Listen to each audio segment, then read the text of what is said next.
सबसे पहले आपके चरणों में प्रणाम और गुरुदेव भगवान के चरणों में प्रणाम, मानसिक स्मरण। दोस्तों, मित्रों, पूज्य जनों, किसी की आत्मा को जगाना अब पेशा बन गया है दास का। पता आपको सबको है, सब जानते हो। अब मैं कथा सुनाऊंगा तो आपको पता चल जाएगा, लेकिन आपको ये पता बिना कथा सुने पता होना चाहिए, तब मानता हूं मैं।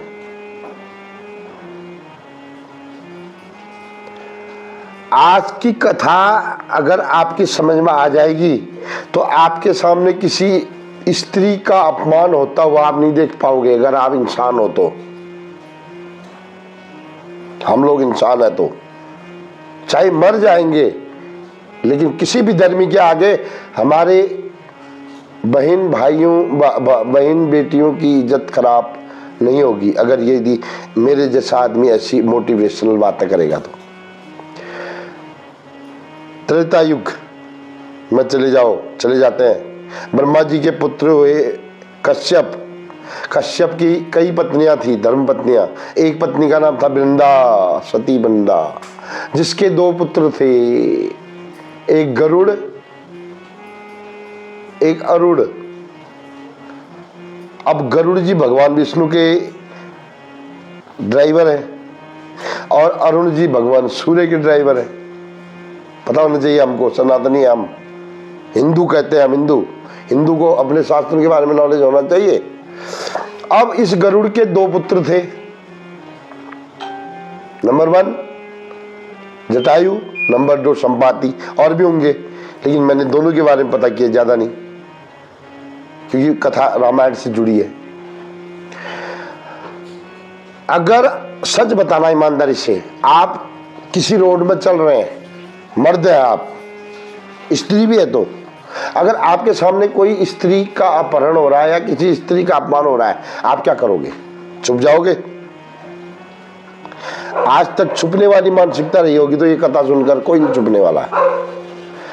इसी तरह जटायु आसमान से उड़ रहा था और वहीं पर रावण सीता माता को हरण करके ले जा रहा था।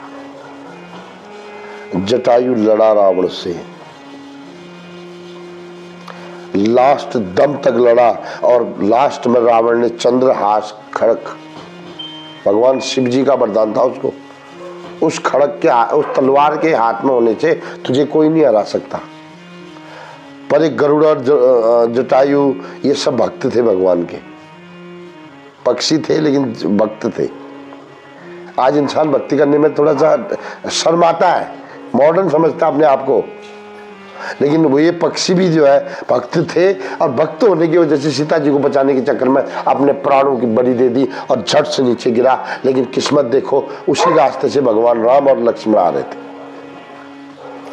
राम जी ने जो बाकी बात कही वो नहीं बता रहा हूं मैं आज, लेकिन राम जी ने एक प्रश्न किया, बोला तुम्हें पता था रावण इतना वीर है और तुम फिर भी युद्ध करे उसके साथ? तब उस जटायु ने कितना सुंदर जवाब दिया। दोस्तों, आपकी आत्मा बड़ी तगड़ा झंझोड़ जाएगी और आपको जोश आने लग जाएगा। मर जाऊंगा पर अपने आन को मिटने नहीं दूंगा, ये भाव आएगा। जटायु ने बोला, देखो प्रभु, मैं जानता था कि मैं रावण के हाथ से मारा जाऊंगा, किसी की हिम्मत नहीं रावण के सामने जीत सकने की, लेकिन अगर मैं आज ये बलिदान नहीं देता अपना स्त्री को बचाने का, तो आने वाले भविष्य में मेरा उदाहरण देकर कोई तो जागता। तो दोस्तों, जो लोग आप सुन रहे हैं वो जागिए। किसी विधर्मी से हमारी बेइज्जती हो ये काम मत करिए, या मरिए या फिर उस अधर्म को रोकते रोकते मरिए या उसको मार दीजिए, लेकिन अधर्म किसी को, पाप किसी को नहीं करने देना, ये संकल्प लेना। भागवत गीता में भी भगवान ने कहा है, हतो वा प्राप्त से स्वर्ग जितवा वा भोग से महिम। ये हमारे फौज में भी हर बार बोला जाता है। राधे राधे तो बोलना पड़ेगा, आज नहीं तो कल।